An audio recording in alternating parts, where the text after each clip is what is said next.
Yeah, we had the opportunity from the get-go to do a show with the intellectual property of Disney. As a starter, that's amazing that you can, because this is such an amazing brand. But then came the idea from our director to say, why don't we, use the opportunity to pay a tribute to Disney animation, because that's the genesis of this organization. It started by having Walt Disney doing some drawing, and that's what we like to do, and I think that's why this show is going to be very attractive to people, because that's the first time that someone pays a tribute to Disney animation. Yeah, the creative challenge was to bring the visual of animation and melt it with human performance. And I think the story that Michel has wrote and the way that he has directed the show, it's a full immersion of the two disciplines, meaning the animation and the human performance at the forefront. And that's what we were looking for. We had conducted some workshop a few years ago between Disney Imagineering and Cirque, and we saw an amazing opportunity to bring the two together. It's very, very unique.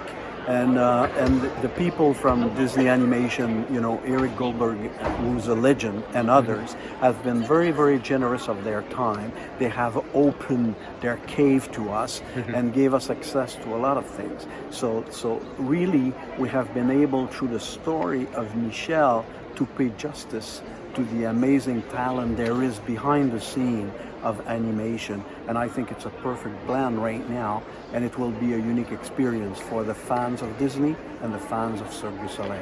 Yes. I hope, and I saw the show 2 days ago, and I feel very good about it. I'm very positive about the outcome, but I think it will bring creativity, it will inspire kids and family to get more creative in their own life. And I think it will be a very inspiring experience for people, and hoping that it will inspire some of them to become artists. We didn't want to make a show that would be a collection of Disney features moments, because it didn't feel right. And what do you choose, right? And also we want this show to be timeless and to be relevant for many, many years. So this is why instinctively we went for the celebration of the art of animation, so the process of animation. And Disney features are brought to life a lot in the parks. And us as Cirque du Soleil, we wanted to concentrate on the artistic process of it and the visceral aspect to it. How physical can animation be? So this is why we focus on that. And also we want to make a show that will be relevant for many, many years. So I don't know what features will come up in 5 years. So this is why we focus on what is common to all the features. It's that they are drawn or done by computer, but there's all the 12 principles of animation and stuff, and with the emotions. We realized that collectively we were more excited by the hand-drawn 2D classic animation, because that's the foundation of everything.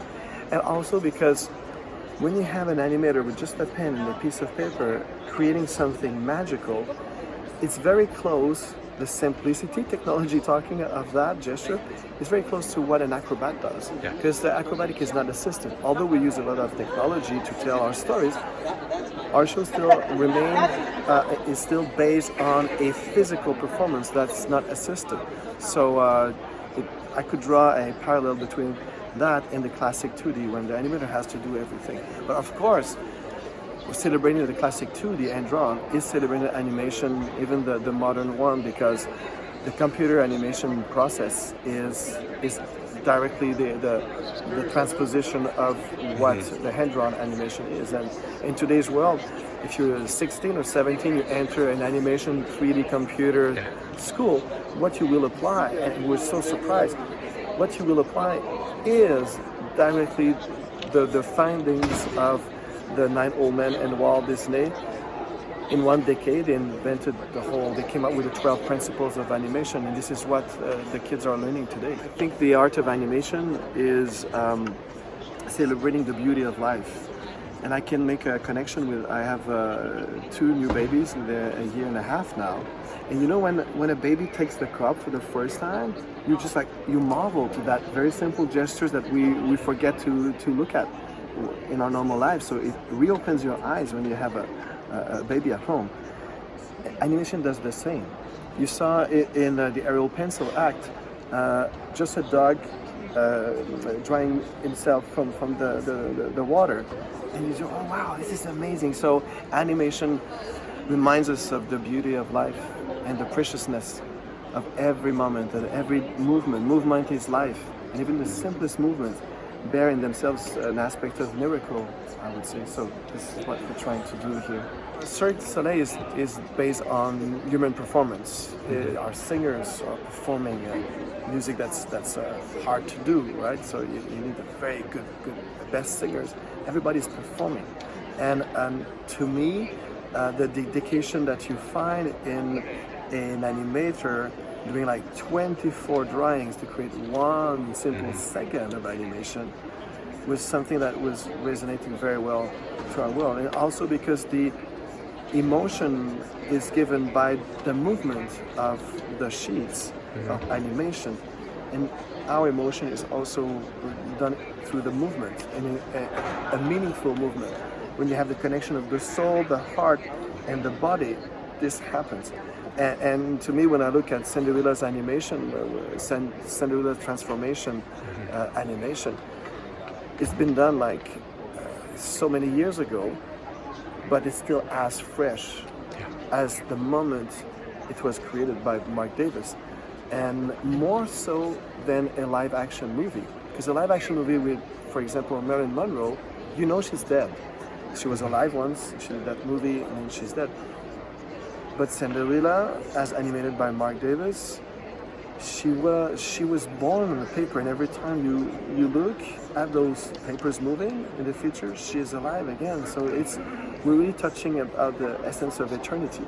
And our show is about legacy too, because we have a father who gives to his daughter the values that he's developed as an animator, and because he passed away, and he challenges her to continue his very last animation. So the project that he's done is created a few seconds of animation. He hid that in an envelope with a letter. I don't say that to many people. And her mother, Julie's mother, at the beginning of the show gives her the letter and the unfinished animation. And Julie has the task to complete it. So she has to learn animation. It's super, super important for her because she has to continue the work of her father. And this is what we do, education is like, what do you want to transfer to your kids? But also, you don't want them to repeat what you've done. So you're just giving them some blocks and you're encouraging them to find their own ways. So there's an aspect of legacy, but also a big testimony of trust into the children, because they reinvent everything and they will reinvent the world.